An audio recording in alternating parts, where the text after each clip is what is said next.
This week on Arizona Illustrated, Wings Over Willcox. Sandhill cranes, while they're here on winter vacation, when the sun comes over the mountain, they're ready to go out and find places to forage. Plants for the Southwest. I'm trying to work less, but Jean wants to grow plants forever, and so I say, great, go for it. Agua, Caliente Park. Hang out here, even people who've gotten married here. We saw a couple the other day, or a family that had a memorial service, and so this is really a sacred spot for our community.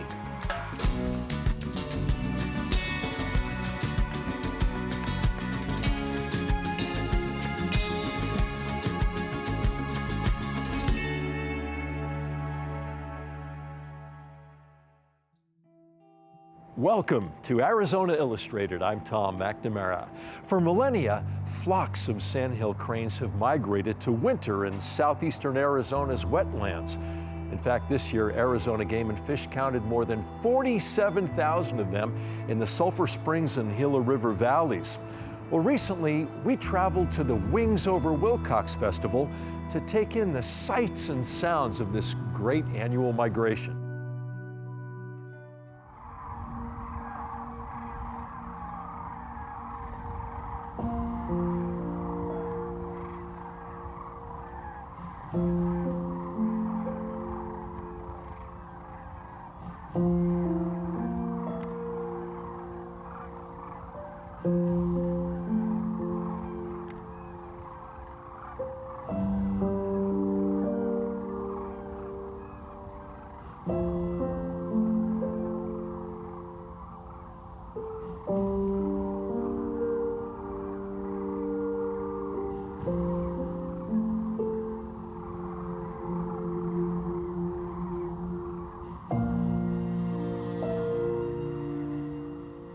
When you're looking at the head of the crane and the bill, and you're looking at just the crown area there and the color, and when you're looking in the eye, I don't know, that's just, maybe that, fascinating is probably not the right word, but that's the moment when it feels probably the most special.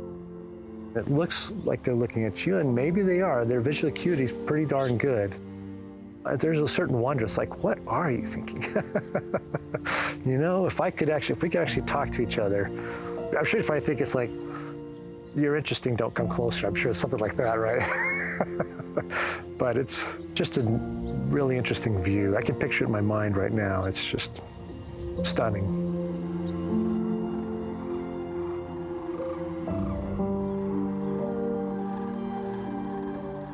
I always enjoyed the cranes. I enjoyed the sound flying overhead.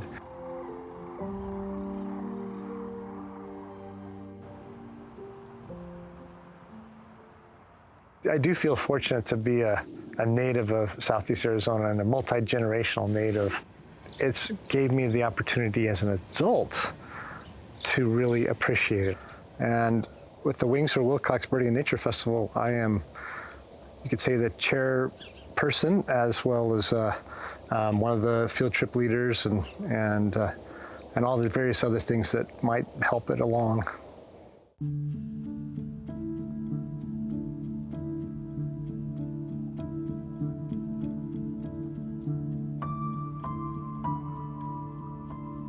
You can be out there and all of a sudden you realize, I'm not here by myself. There's actually 40 or 50 other people sitting about on benches, or some people sitting on the ground, or some people are standing over here at a viewing deck, 100 feet down. And you're all kind of in that moment together. But even if it's just yourself, it's still, you're just feeling part of something bigger than yourself.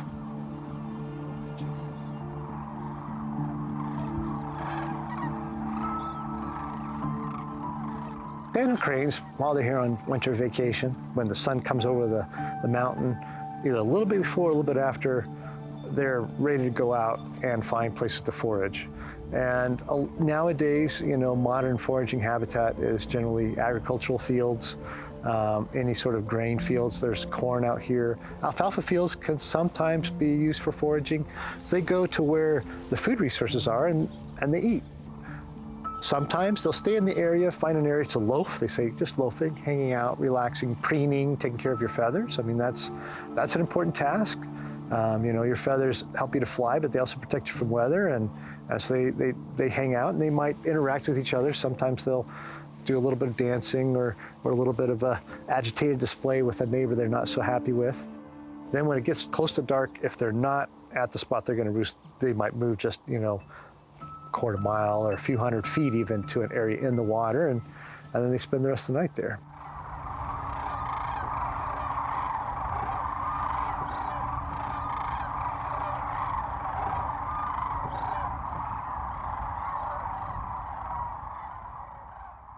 They're very vocal, and we talk about the vocalizations. Trumpeting and bugling are one of the terms that are used to describe it because it's French horn. They've been compared to a French horn sometimes. You'll see these family units, generally 3 birds. It'll be the father and the mother and the offspring for that year. But they're definitely part of a larger society in a sense, or a larger social system. Here in southeast Arizona with the clouds and the skies we have, it is, I just love looking up because you see the cranes, but then you get all these different colors of the sky. And as the sun is setting, the colors are changing in the clouds. And the clouds themselves, depending on how thick they are and how fluffy they are, what kind of cloud they are. And then the mountains themselves and how they change color, that can still give me goosebumps. And I've seen that, over a fair portion of my life, and can't beat it.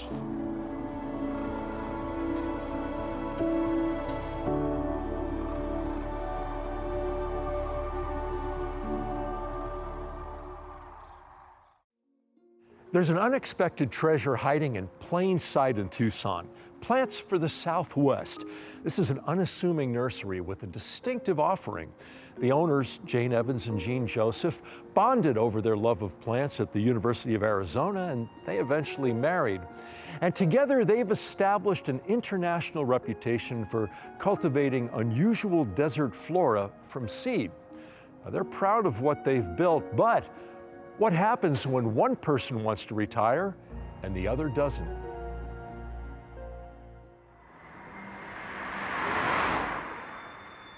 I always tell people my husband and I own a cactus and succulent nursery. We sell cactus and succulents from deserts around the world. We all started from a very early prototype of life, and then we've gone our different ways, and plants are just one of the ways that life has continued. I see that when I look at plants. These are living things. When it was time to go to college, I didn't really know what I wanted to do, and to tell you the truth, I didn't even really realize that a degree in horticulture existed. I came out here to go to school. I started in engineering, got out of that reasonably quickly, and got into the agriculture college. There were beginning horticulture classes, and I took them and I loved them, and I thought, okay, I'm going to figure this out. I was growing crops of plants for them to use, and I loved growing crops, I realized. Nothing is more exciting than growing from seed, because you start with this little teeny tiny seed and you end up with a plant. This is Pachypodium brevicale. This is not a seed that you can buy readily. These are some fruits developing on flowers I did maybe as long as a month ago. I'm trying to mimic what the major pollinator in nature does, which is a moth. This is a javelina bristle, simply cut and taped onto a piece of wood. Microscopically, there's little hairs on it that can grab the pollen. A lot of times people will say, isn't it lucky that Gene found someone that could share his interest? And I kind of go, what? What are you talking about? Because I actually purchased this property before we were even married. This property that we're on today was established as a nursery flower shop in 1933. Jane had the property with the flower shop. I actually rented space from her at that time. And then life happened after that. BC, Baja California Norte. Being people with degrees in horticulture, our focus really was on propagation. And so we started seeking seed sources. In 1987, there was a large grower of mesems in Azle, Texas, and he died unexpectedly. By chance, we were in a situation where we could buy it from his widow, and so that was how we really got started in lithops.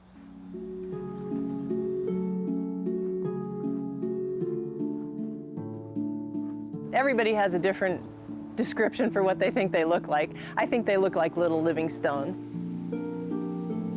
They're all different, and they're all beautiful in their own way. I love the idea that they're mimicry plants. The plants just disappear into the rocks. For several years, we sold lots of seed to China. We pollinated all the lithops, and then we collected all the seed capsules, and then we sold them to China. To the tune of 3 to 4 million seeds.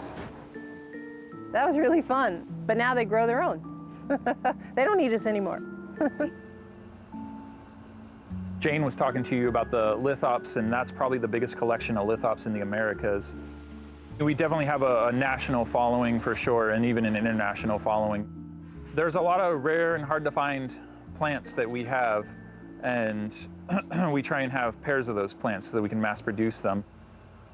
This plant here is Welwitschia mirabilis. It's a rare, kind of slow-growing plant. It grows out in the middle of nothing in the deserts of Namibia. They're very primitive.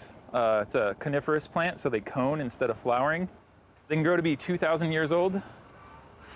It is a much slower group of plants to work with. I like continuity. I like to see things continue over longish periods of time, years, some cases decades, lifetimes. There's a huge emotional attachment, and that's always been the hardest thing. And Jean and I having degrees in horticulture instead of business, that was really the hardest thing. Some people you can just tell, they want to put something on a windowsill or on a coffee table in a dark room, and they want it to look great forever, and they're never going to take care of it. And I'm just not interested in sending my little plants to their death. The other part of this that I like so much is to grow my plants to a point where they really look like what they're supposed to look like as old plants in nature. That's a satisfaction, probably one that I'm winding down on being able to experience as I get older, because there aren't too many more cycles of years left for me to grow some of these things up to their size.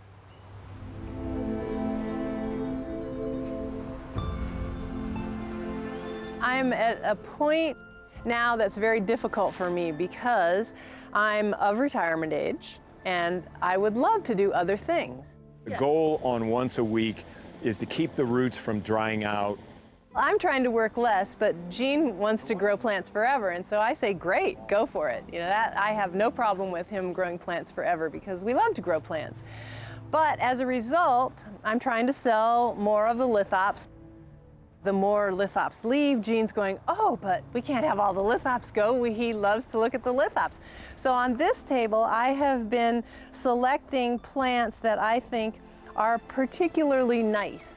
These are plants that I have been staging. When I first bought the property, there was a flower shop on the property, and I had no intention of ever running a flower shop, ever in my life, but that's what paid the mortgage, so I had to. I missed that really pretty thing you get with flower arrangements, so now I've just transferred it over to staging plants. Making an arrangement, I really feel attached to how the plant's going to feel among the rocks. I take care in how I place the rocks. I want them to look nice. I want them to look like nature. Okay, I have my own little piece of desert. If I can make a nice, pretty staged plant so that somebody can look at it and just kind of dive into that pot and get lost for a few minutes thinking about where they are among those rocks, to me that's very pleasurable. This is Jean's new collection that I'm potting up for him. I spend a lot of my time thinking about other things. I'd like to travel. I'd like to be in other places. I'd like to study other types of plants. but I don't want to give up what I do. So if anything, I need more concurrent lives so that I can do it all and do more all at the same time without stopping anything. Now, the reality of life is that I'm going to have to stop some things, many things, as time goes on, and I probably just haven't come to enough grips with that as she has.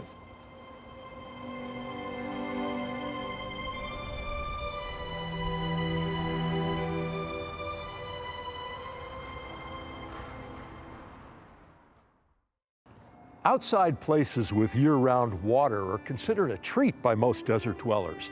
And there's one location east of the Tucson city limits that's an accessible example. Agua Caliente Park, which in Spanish means hot water, has a hot spring that's been drawing visitors there for thousands of years. And after operating as a resort and a cattle ranch for decades, Pima County acquired the land and opened the park in 1985.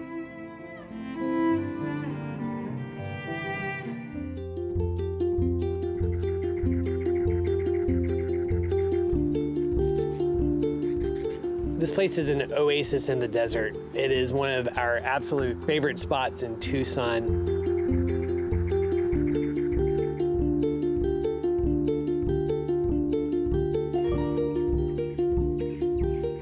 My name is Bart Smith. I serve as pastor of St. Mark's Presbyterian in Midtown.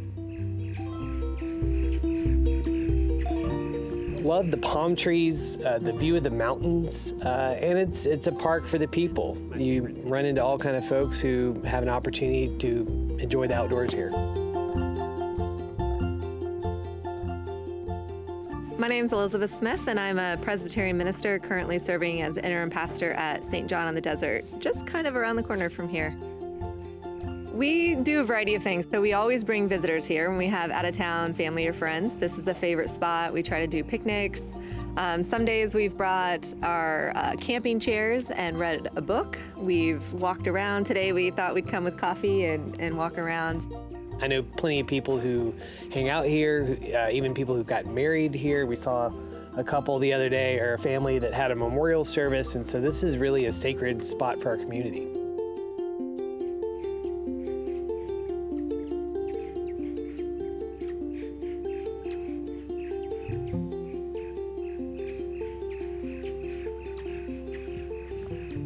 My name is Sandy Cohen, and I'm a retired teacher.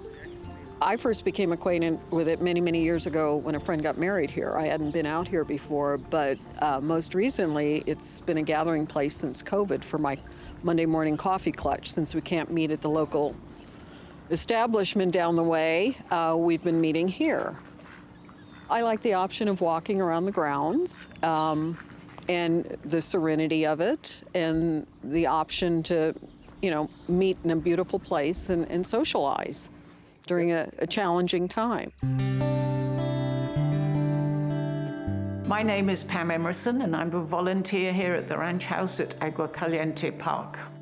This room here, which is now the dining room. When people come in, we usually start with the dining room because that was the original footprint of the ranch house. The first owner of the ranch house built it in 1873. It would have had a dirt floor. It would have been very basic, and that was all they had, basically. One of the things in the ranch house that people enjoy seeing is the kitchen. There are three little areas in the kitchen. One of them is, we think, was the first little kitchen that was built, which is fairly modest. But then when the last family came, we always tell the story that the wife said, if you're going to Arizona to play cowboy, I want a decent kitchen. Very upmarket, and it's still a beautiful kitchen these days. You'd probably get a longer flowering period from the bird of paradise. I like to spend time here because it's just a beautiful, peaceful, interesting place to be. with lots of history, lots of wildlife, just a gem that everybody ought to come and visit. I've come here many times to walk the trail and so on and so forth, and just enjoy the serenity. I mean, it's so quiet, it's so far away from the main hub that it's kind of a nice place to be. I grew up in Kansas, as my sweatshirt says, and I didn't grow up with palm trees and these types of bodies of water and the mountains, of course. And so for me, it's just a really sacred gem. And I hope more people can enjoy it. And the ducks are a nice touch. I actually would like to add our niece, her nickname for me is Duck, and she got that when we took her here as a toddler, and she was running after the ducks and somehow associates me with ducks, so this place is special for our family. And he's Uncle Duck.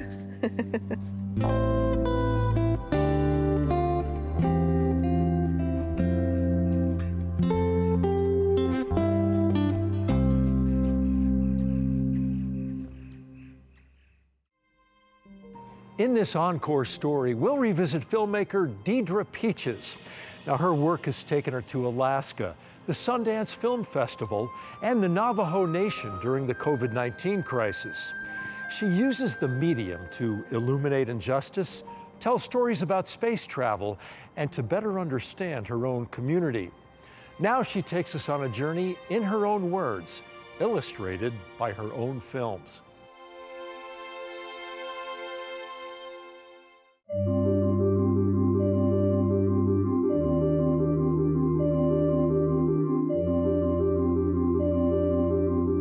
Yat she Deidre Peaches Yanishia, Todachini Nishle, Lokat de Neambashashin, Shihin Dashache, Todachini Dashanele, Kintlana de Holiade Nasha. I'm introducing myself using my clans in Navajo and also saying that I live here in Flagstaff. I've been filmmaking for the past 15 years. During my, I think it was sophomore year in college, one of the things I wanted to do was document my grandmother. She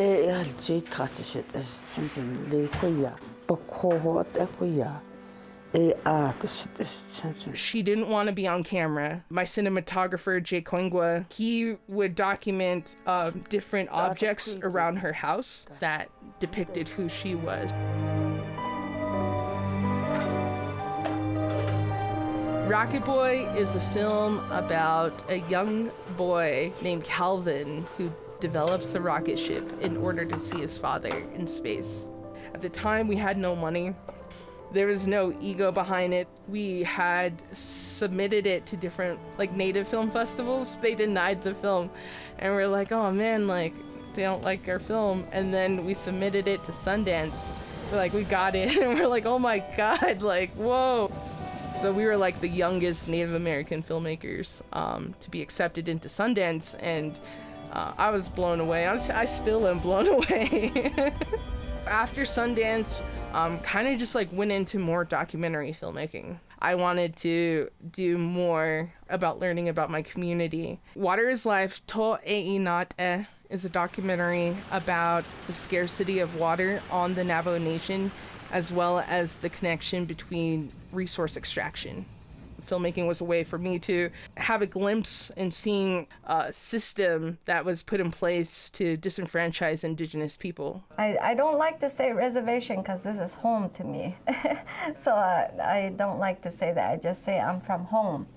And home is here where I live in Pacavia on Third Mesa. Ruby Chiberica, she is based out of Hopi. She's an herbalist. She allowed us to go to her property. She loved what she was doing, and you could see that in the way that she was talking to her granddaughter, that hope for the future and that hope in her culture. And so that was really empowering to see, and to see that, wow, you can survive off the land. Living in a city, we forget those same connections. I wanted to use filmmaking more to learn about my culture and learn about things that I wasn't taught in school or I wasn't taught by my parents, other aspects of my identity that I hadn't yet learned. There's something that we call like poverty porn, and it's like basically like you'll have someone come in and they'll just show all the negative impacts. So we don't want to see our community being talked down upon. We want encouragement. We want uplifting stories. I was contacted by the Navajo Hopi COVID Relief Fund, and they had asked if I would be interested in filming a water delivery. My mother, she has a background in like epidemiology, and she's been training for pandemics. And so she was just talking about how infectious it could be. And I told them, yeah, like I'd be down to film. I just need to get like my PPEs in order. And so I started looking online, seeing, okay, this is what people in Wuhan are wearing. And so it's basically the Tyvek suit, a face shield, goggles, booty things that you put on your shoes. Like I was sweating, like trying to like focus. It was a lot of work and it was scary because I didn't know if I had COVID. And so I just like stayed in my room.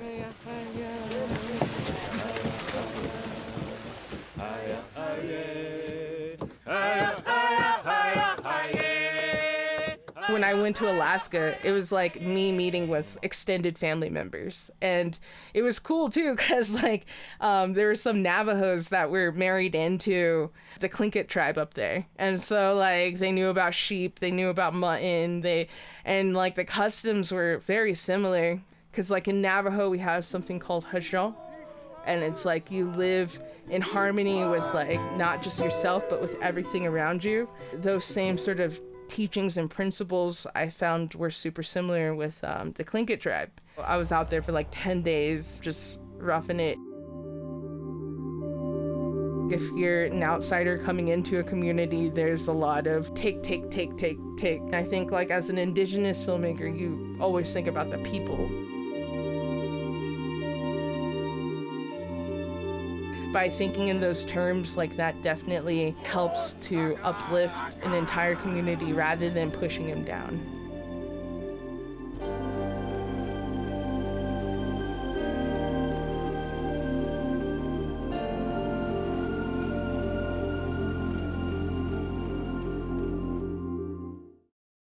Thank you for joining us here on Arizona Illustrated. I'm Tom McNamara, and we'll see you next week.